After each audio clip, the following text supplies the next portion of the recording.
Morning. So here's where we are. Produce. We learned the Alter Rebbe Shulchan Aruch and the Gemara about what our Mishnah described as Shnei Tavshilin, that a person is supposed to have present on their Seder plate two cooked food items. And they are, to remember, the two karbanos that we don't have anymore, the carbon Pesach and the carbon Chagiga, the festive offering.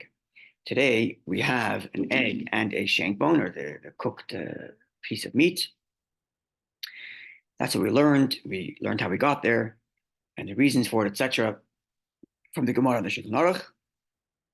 And today, amongst other things, we also learned about the karpas, the vegetable that we dip, and when we dip it, and when the kaira is set, and so on and so forth. And today, we're going to look at the Rebbe's Haggadah on those two cooked items, which would be the ziraya and the beitza. That's what we're looking at today. And our seder that we're holding. The beitza is bechor. And then, God willing, tomorrow we'll go back to the Gemara, which is going to discuss the halachas of koirach, the sandwich. Koirach, not koirach. Koirach. Koirach is not what we're looking for. Okay, so we're looking at the Rebbe's Haggadah. It's here on the left. Hazroya cholu habeitza. Right? As we explained, the Rebbe's Haggadah is a commentary on the Alter Rebbe's Siddur. Right? The Alter Rebbe's Siddur includes a Haggadah with instructions of what to do and a proper, as the Rabbi spoke about today about Yom Yom, a proper liturgical compilation of Haggadah. And the Rebbe's in those like italics words, the Rebbe's commenting on the relevant section and words of the Alter Rebbe that he is commenting on. A Dibur HaMaskal. Like Rashi would quote the relevant section of the Chumash or the Gemara and then comment. Same thing. Okay. So Hazroya Chula Beitza. The instruction is that one should have a ziroya on the top. What was it? Top right of the Haggadah of the Seder plate. And the beitza top left. Was the other way around? Sorry, I'm flipping back.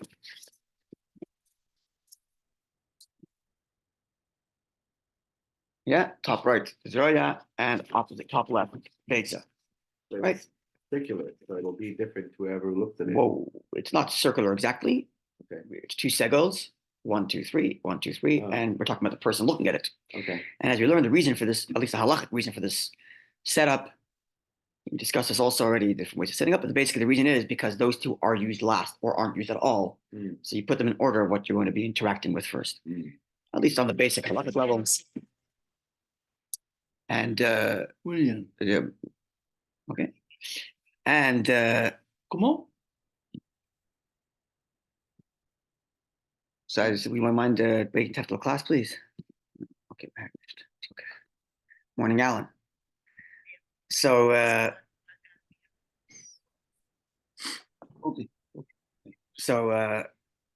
were we? Okay, so Zeraya and Beitza.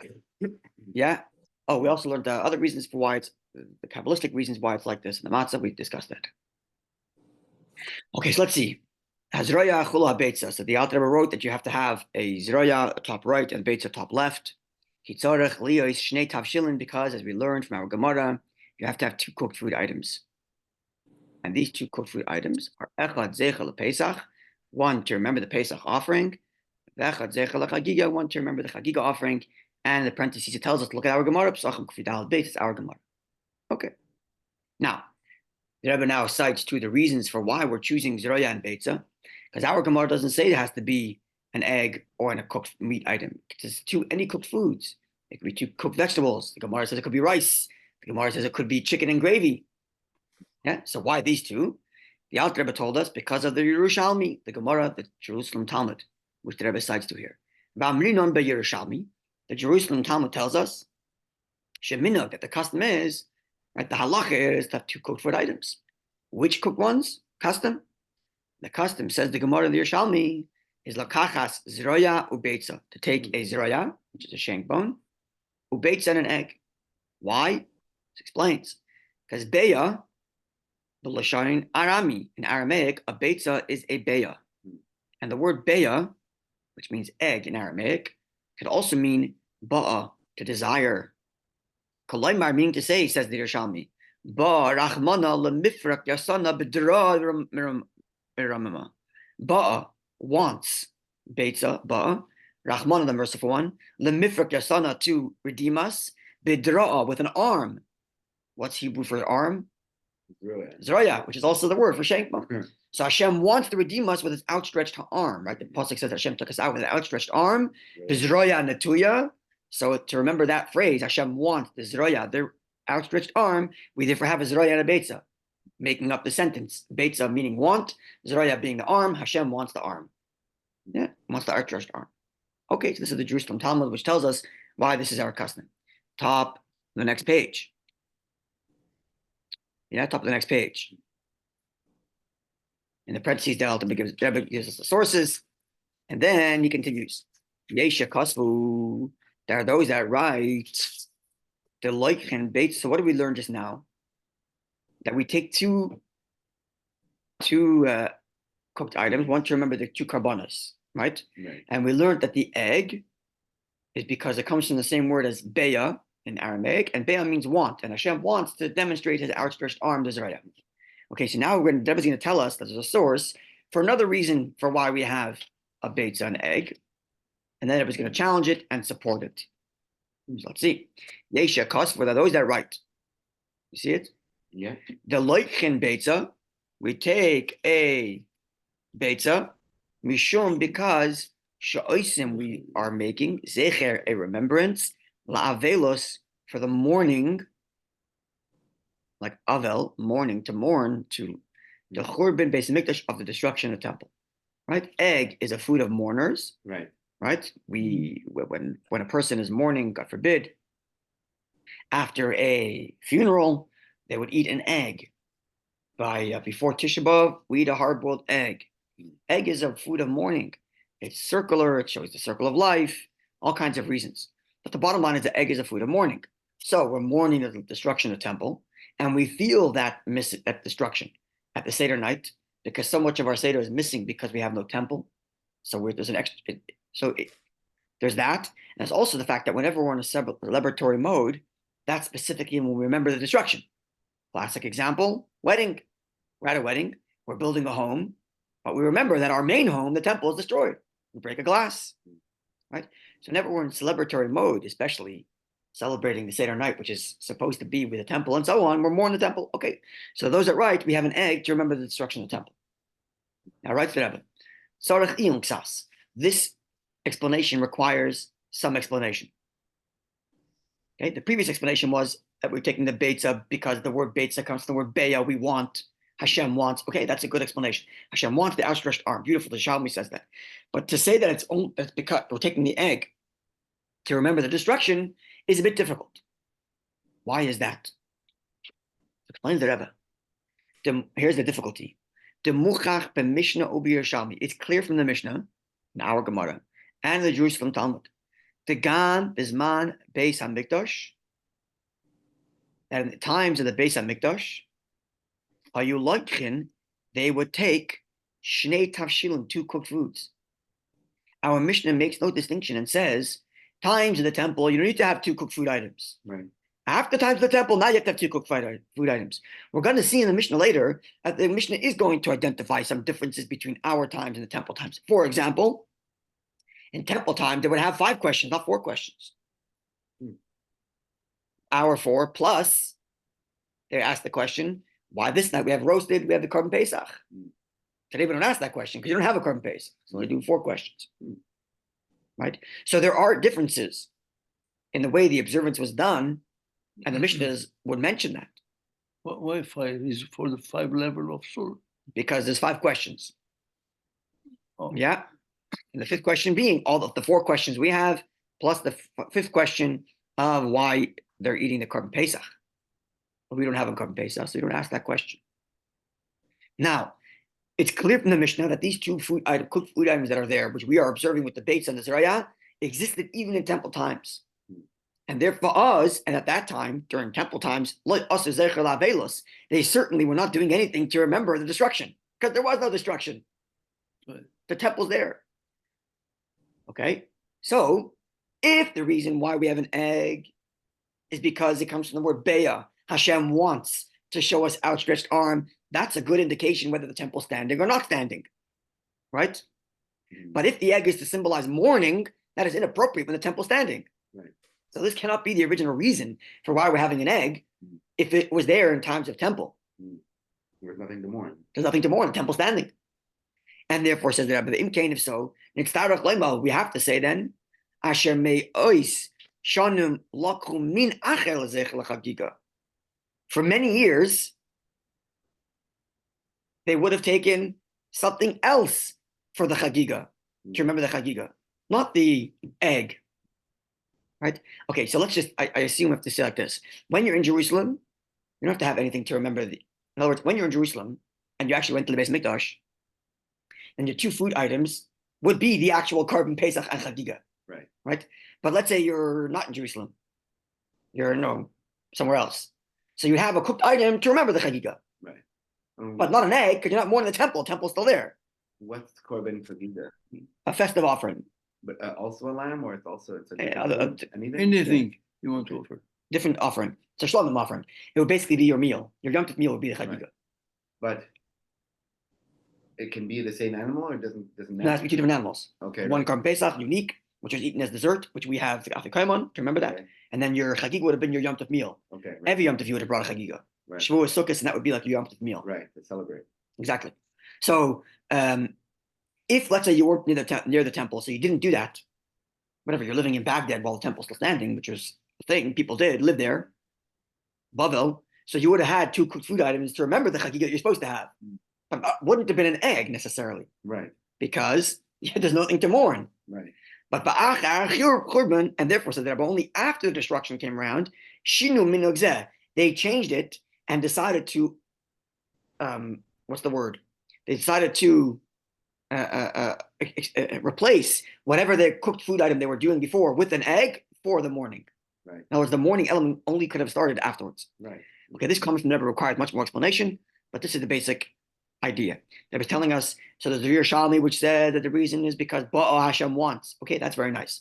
There's another explanation which says that the egg is there to mourn the temple.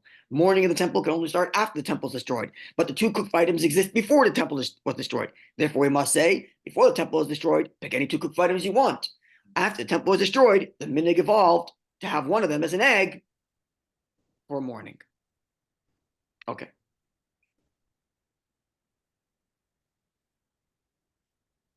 Does it also represent the killing of an embryo? Haven't seen that written anywhere.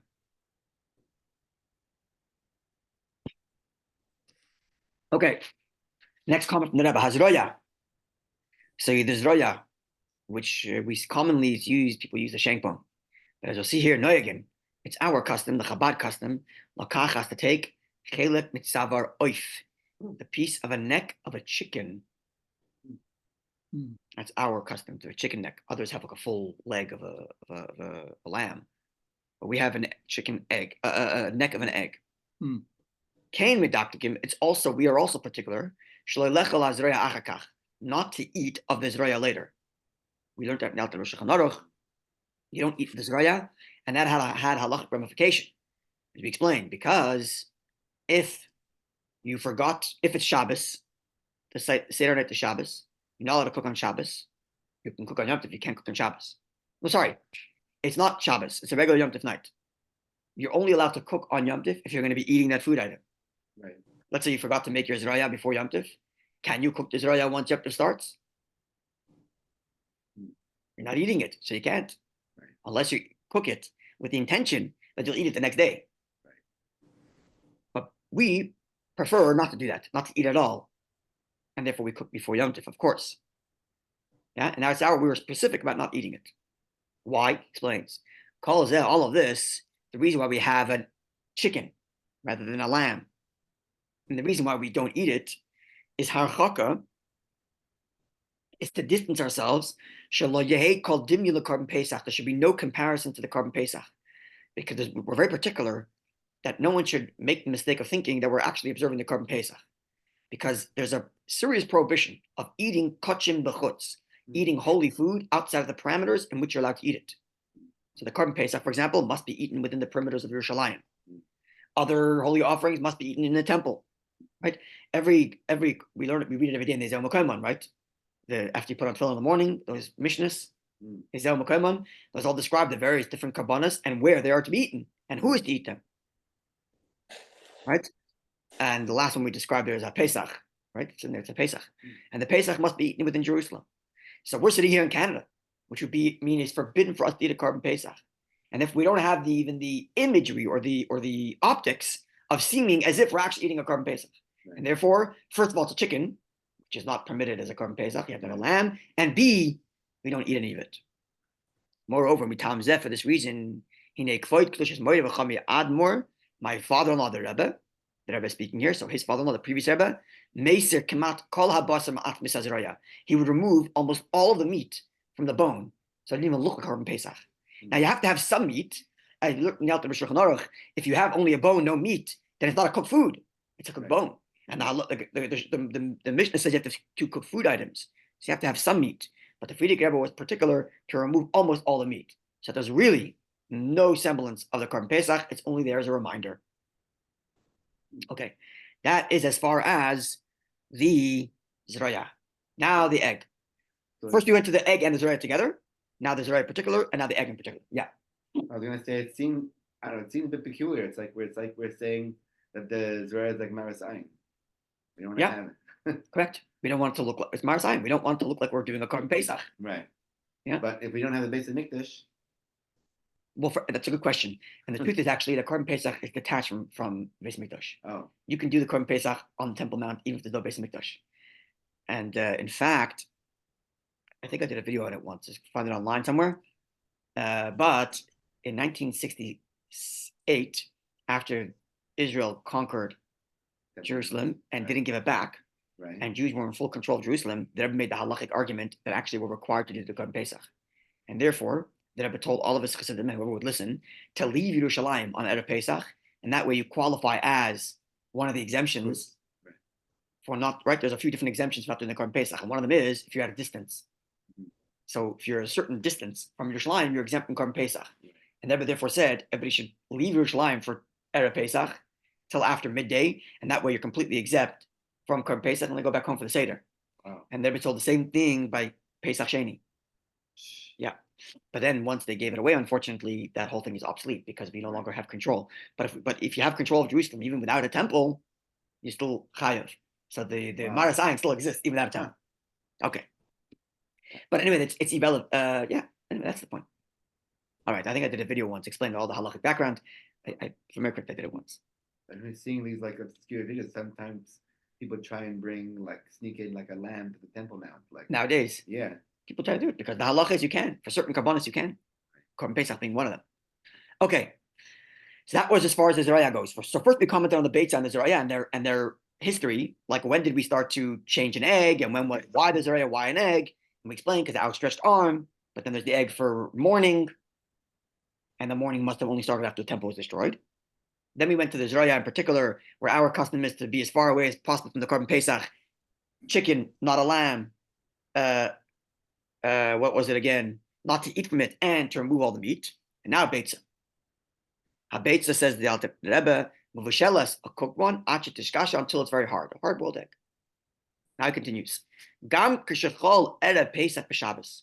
Even when Erev Pesach is Shabbos, so your Seder is Saturday night, it's 3-day Yom Tif. Right, we had this a couple of years ago during COVID, right? Right, we had to like eat quick meals in the morning. Right. Yeah. Exactly. So it's Erev, what? Pita, so it doesn't make too much crumbs. Yeah. Right. So when Erev Pesach is Shabbos, and the halacha is, okay, so 1 second, even then, so the Seder is Saturday night, you still take a Beitzah then to remember the Chagiga offering. And this is not what the Abudraham writes. The Abudraham, one of the early Rishonim, halacha commentaries on the Haggadah, he writes that in the Seder night, if it's Saturday night, no Beitzah for your Chagiga. Why? Because in temple times, if Erev Pesach was Shabbos, you didn't do Chagiga. So if you don't do Chagiga because it's Saturday night, then no egg, according to Abu Draham. But says the Rebbe, our custom is we do have an egg. Even though in temple times, you wouldn't have brought the Haggadah. What's the reason? Says the Rebbe, go to the Tosfos in our Gemara. That's what we're going to learn right now. Our Tosfos. The Tosfos in our Gemara, Kufidal and Beis. So it's right here. Yeah, Kufidal and Beis on the bottom right where it says Echad Zechel Pesach Echad Zechel Haggadah. You see it a little lower? Oh, yeah. Right there. Okay. So Tosfos is going to explain to us why it's our custom to have the egg on a Seder that's Saturday night, even though in temple times, if the Seder was Saturday night, there would be no Haggadah. So let's explain. Tosfos first quotes the Gemara, which says that we have one cooked item for Pesach offering and one cooked item for Haggadah, which we do is Roya and Meg. But again, the Gemara only says 2 cooked food items. Okay. So says the Tosfos, Kishachol Yudalit, when the 14th day of the month, which is Erev Pesach, when it falls, Liyois b'Shabbos, to be on Shabbos, so the Seder is Saturday night. Ein tzarech rak bishul echad. You only have to have one cooked food item, like the Abudraham, right? The Chagigas Yudalit, because the Chagiga offering, which would have been offered on the 14th day, Ein adoiches Shabbos, does not push away Shabbos. The Pesach offering, you do even if it's on Shabbos. But the Chagiga offering, you don't do if it's on Shabbos. That's the halacha. And therefore, according to Abudraham and this first opinion of Tosfos, if the Seder is Saturday night, no egg, no second cooked food, because there is no Chagiga in temple times, no reason to remember the Chagiga, because there wouldn't be the Chagiga if there was a temple now. Okay? Mio, however, Oimeri, the Ri says, Rabbeinu Yitzchak, Rashi's grandson, he says, one of the great Tosafos, the Mikomokam nonetheless, Ein L'chalik, you should not make a distinction between a Seder which is Saturday night or a Seder which is Sunday, Monday, Tuesday, Wednesday, Thursday, Friday, when you would be doing a Chagiga. Why shouldn't you differentiate? The Dami L'chayva, because it would look like it's obligatory.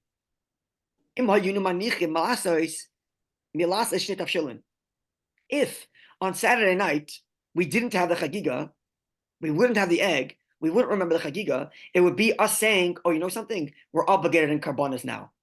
And that's why we're removing one of the 2 cooked food items.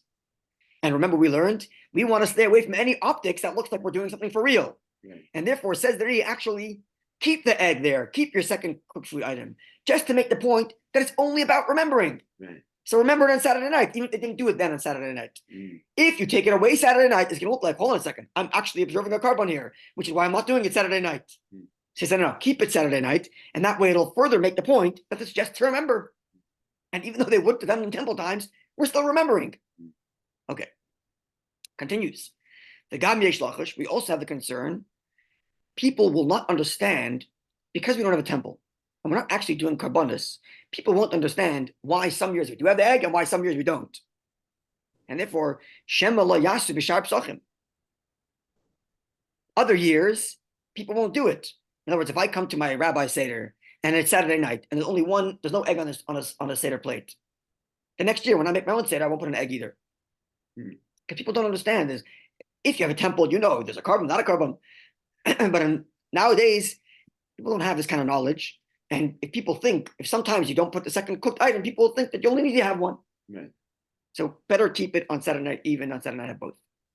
And that continues, the Ein Shum Shash Imanu Oisin, there's nothing to be worried about that we keep on putting these 2 cooked food items, even the egg, even though there's no need, because there's no remembrance of the carbon chagiga, because there is no carbon chagiga Saturday night, but no big deal, don't worry about it.